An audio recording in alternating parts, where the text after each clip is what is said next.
Dark Souls 3. I've been looking forward to this game for, well, since Dark Souls 2. And Bloodborne, I suppose. And as a long-standing fan of the Souls series, my soul urges are getting all tingly from excitement just by looking at this game. But that is not to say that I don't have my worries about the game, most of which were caused by, ironically, Dark Souls 2. So in this video, I wanted to go through some of the potential fears I have about the upcoming Dark Souls 3 game, and also some of the things that are quenching those potential fears. Basically, I just wanted to go through some of the things that I hope they've improved upon since Dark Souls 2.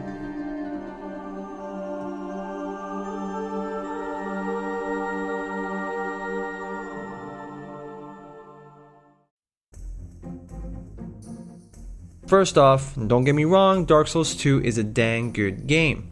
But, and this is just my personal opinion, it didn't have that special something that Dark Souls 1 had.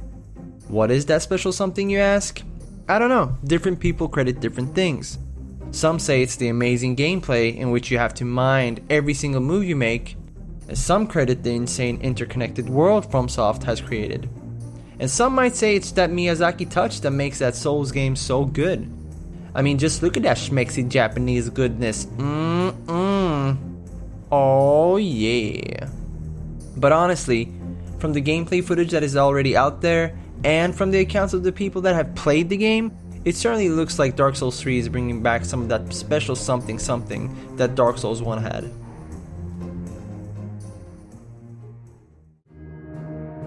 Be it the Taurus Demon, the Asylum Demon, or the Gaping Dragon. Is that a spider as well, or a snake? Why can't it just decide what it is? You get the point. Beat the Taurus Demon, the Butterfree boss, Iron Golem, Ornstein and Smaug, the Gaping Dragon, Sif the Wolf, Kreelag, the Four Kings, Gwyn, Nito. Needless to say, the bosses weren't only aplenty, but they were varied in their design and fighting style, which was just as awe-striking as it was scary as balls. Anywho's, from what we've seen of the Bloodborne boss designs, and from the gameplay footage of Dark Souls 3, all signs are pointing back to the varied bosses of Dark Souls 1, which is a very welcomed return from Dark Souls 2's abundance of humanoid bosses. So here's hoping that they return to the varied bosses of the first Dark Souls game instead of the humanoid bosses of the second Dark Souls game.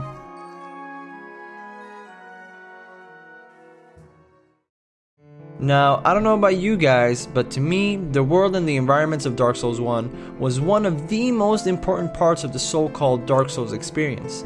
It being a huge interconnected world, being able to go to so many different areas, vastly different areas, finding out after 2 hours of gaming that you were just above the previous area all along.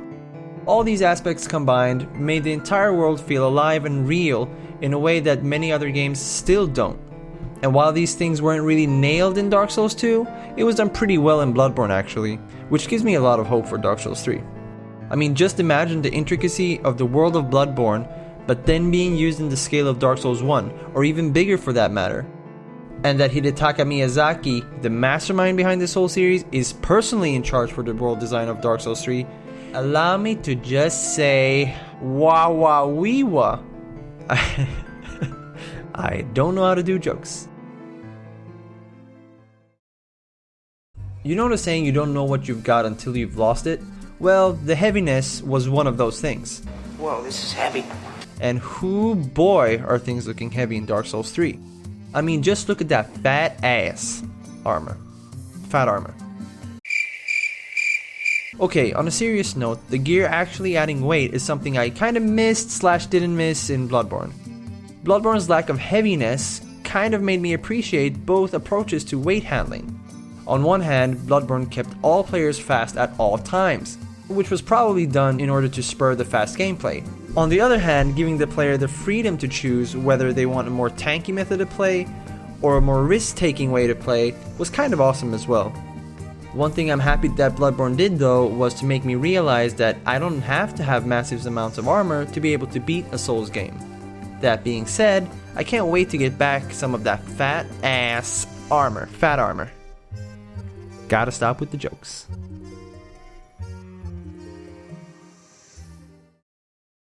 The secrets! Oh man, I missed the secrets of Dark Souls 1. Accidentally hitting a wall just to find out there was something behind it. What is that? What is that? However, that's not to say that Dark Souls 2 and Bloodborne didn't have their own fair share of secrets as well. But Dark Souls 1, in my opinion, just did it in a way bigger scale. I mean, in what other game do you have an illusionary wall behind another illusionary wall and hide two completely new areas behind those two illusionary walls? That's ballsy. Whoa, this is heavy. No, Marty. Ballsy. When talking about the story aspect of the Dark Souls series, I really don't know how to feel about it. On the one hand, I kinda get/understand people saying that the Souls series might be a little lacking in this aspect, especially when one of the major outlets of the story is told through by the item descriptions. But personally, I much rather have that than NPCs just blatantly explaining and spelling out exactly what is going on and leaving very little room for the imagination or for filling in the blanks, which is a sin that Dark Souls 2 committed, unfortunately, in my opinion. So I guess I lean more towards the Dark Souls 1 approach, where the environments and the enemies themselves convey the story, but I wouldn't be against some leeway being made for some change here, as long as it's not a very heavy-handed type of storytelling that shoves the story right in your schnaps.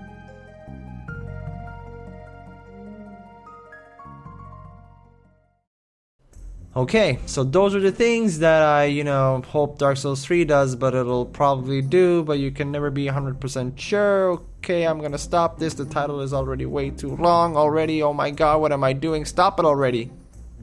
Anyways, guys, I'd love to hear what you guys are hoping the new Dark Souls will bring to the table. Thanks for watching, guys, and I'll see you around.